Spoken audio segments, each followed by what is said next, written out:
and I believe Ms. Griego wanted to speak. We do still have quorum, and can I collect your vote, Dr. Rivas, for tab 3, the consent calendar? Yes. That's a yes, thank you. And Ms. Ortiz-Franklin, can I collect a vote for that? Also yes. It's also a yes. Thank you. Okay, so tab 4, we'll move on to tab 4. We have public comment. We have 4 folks here in person, or 5 in person and 2 calling remotely. So I will call on the folks who are here in person, and then we will go to those calling in remotely. Matt Rothel, come on down. You'll have 2 minutes to speak once you begin. Then after Matt R. is Belinda Ma, and then Cosette, and then Yulin Oliver. Come on down. And I apologize for mispronouncing your name, probably. I think actually Belinda Ma's on the phone. Okay. If Belinda Ma is on the phone, I'll come back to her after, Okay, no problem. after those in person. No problem. All right, the 2 minutes is yours. Thank you. Thank you. Good afternoon, LAUSD board members, Superintendent Carvalho, and district management. My name is Matt Wraithley, and I'm the father of a rising third grader in the Mandarin Immersion Program at Broadway Elementary School in Venice. I'm here today to ask the Office of the Inspector General to open an investigation into why LAUSD has failed to keep its promise to students and parents to keep classrooms staffed with credentialed teachers. Most recently, our Spanish immersion program suffered the loss of one of its credentialed Spanish-speaking teachers, and the district failed to find a credentialed replacement for at least 2 months. In the Mandarin immersion program, one of our second grade classes lost a credentialed English teacher, and the district failed to find a replacement for at least 3 months. Unfortunately, these are not isolated incidents. In both of these incidents that I'm citing, parents and principal were left to pick up the pieces because the district failed to provide a teacher. Instead of working with the stakeholders, the district, again, their answer has been to scapegoat our principal, Rochelle Garman, for something that was completely outside of her control. This is not acceptable, and we as parents ask that the board not tolerate such reprehensible conduct by management. There is still time for this to be fixed, and parents stand ready to work with the district and Principal Garman to help build a teacher pipeline for our unique programs so that this does not happen again. If the district continues to disregard the substantive issues facing Broadway in favor of taking the easy way out, the parents will avail themselves of other options in the interests of our students' educations. I implore the Office of the Inspector General and the board to investigate the District Region West's atrocious handling of this situation. Thank you all very much. Thank you for your time. I will call on Ms. Ma. She is calling in, so I'll call her after I call on the folks who are in person. Cosette? Cosette, are you here? Come on down. You'll have 2 minutes to speak once you begin. Thank you, board, for your time. My name is Cosette. My daughter is an immersion student in LAUSD. When I attended LAUSD, my parents pushed us to assimilate, speak English. That's why it's important to me that my daughter is in an immersion program. Agnes Kamau told us equity means access to all, but our school's teacher recruitment scholarship was blocked despite having a teacher shortage, and a UCP complaint resulted in our Mandarin students receiving fewer resources than other students at our school. There are 174 Spanish immersion schools, only 21 schools teaching 6 other languages. How can there be such a disparity? With declining enrollment, opening classrooms without demand negatively impacts performance. Spreading resources too thin has harmed those 21 neglected immersion schools that are actually growing, proving the concept behind the growth trap. The district presented to our school in May. Parents were not allowed to speak, so I researched administrators in attendance and found that Lydia Acosta-Stevens is responsible for our program. Though I was troubled to find that despite being found liable of multiple counts of discrimination in a California court, she remains in a position of power. How does that make sense? Someone named on record for trying to dismantle those 21 other language immersion programs is still in charge at MMED. How can we trust LAUSD with our children's education when the district allows someone with discriminatory biases to manage culturally sensitive programs? In the lawsuit, the plaintiff was awarded $2 million. Can you imagine if that money went to the schools that were discriminated against?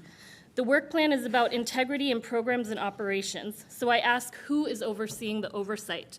When someone like Lydia Acosta-Stevens has authority over multicultural education programs, there can be no integrity.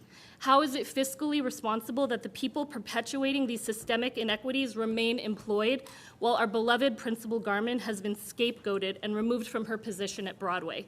Please, support the immersion programs that have been discriminated against by removing Lydia Acosta-Stevens from MMED and LAUSD, because there's no place for bigotry in public education.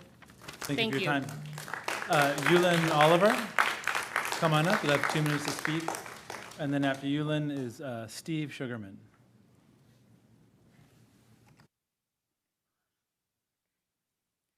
Good afternoon, Superintendent Carrillo and board members. Thank you for the opportunity to speak on the OIG work plan. My name is Yulene Oliver. I use she, her pronouns. I'm a sports agent, an ex-pro snowboarder, and a parent at Broadway's Dual Language Immersion Elementary, LAUSD's top 11th school. Like our superintendent, Broadway doesn't speak just 1 or 2 languages, but 3.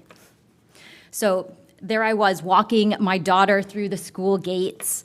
Colorful Dia de los Muertos and Lunar New Year decorations are up. More than 100 families are driving in from outside the district, some more than an hour away, just to be part of this school. And me, I actually live next to the #1 school in LAUSD, but I still choose Broadway. LAUSD enrollment is declining, but not at Broadway. Ours is growing. Teacher morale has never been better. Our principals know every child by their first name.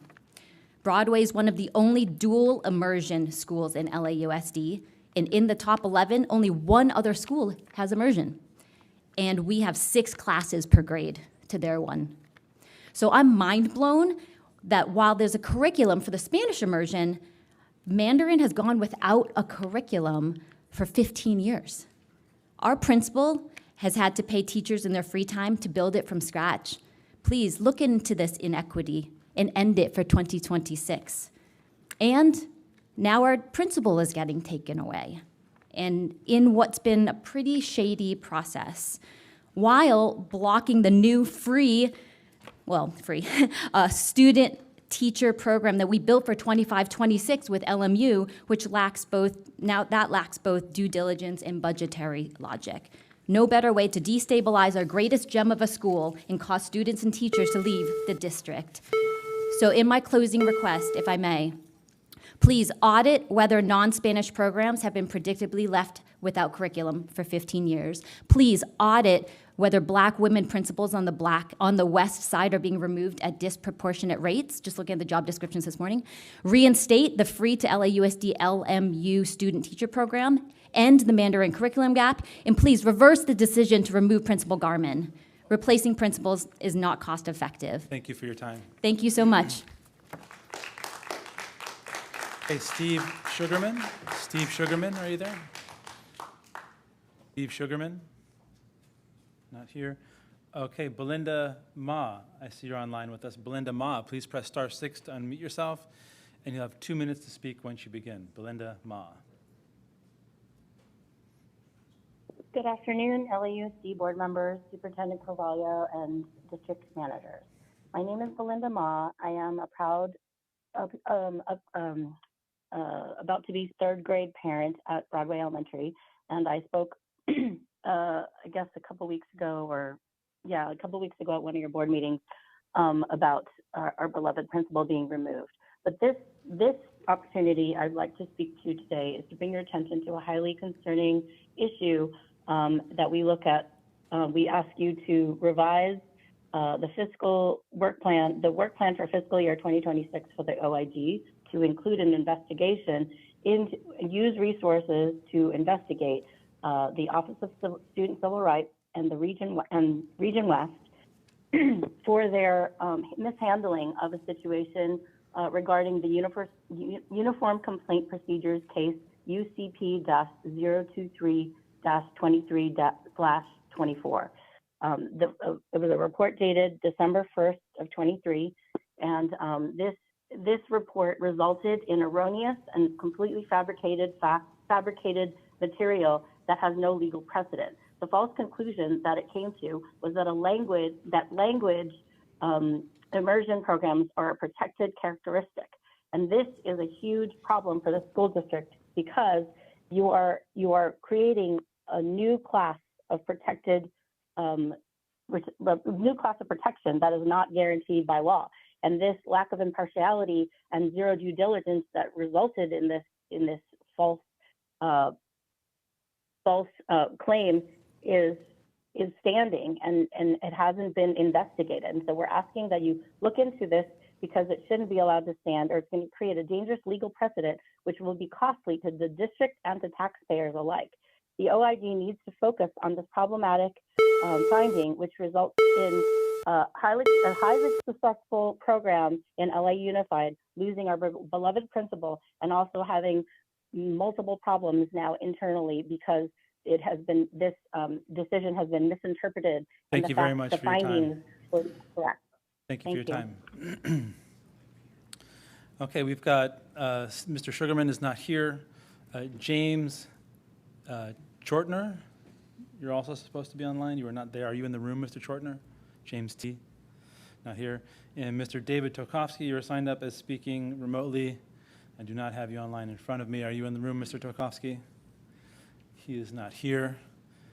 And so I believe this item was up for discussion by Ms. Griego. I have a question. So, Ms. Stengel, earlier in the year, you shared that you were doing an investigation on special education, or you were planning to. So can you share about that? Because I did not see it in the plan. Yes, thank you. Good afternoon. So thank you for your question. First of all, special ed is not on our work plan.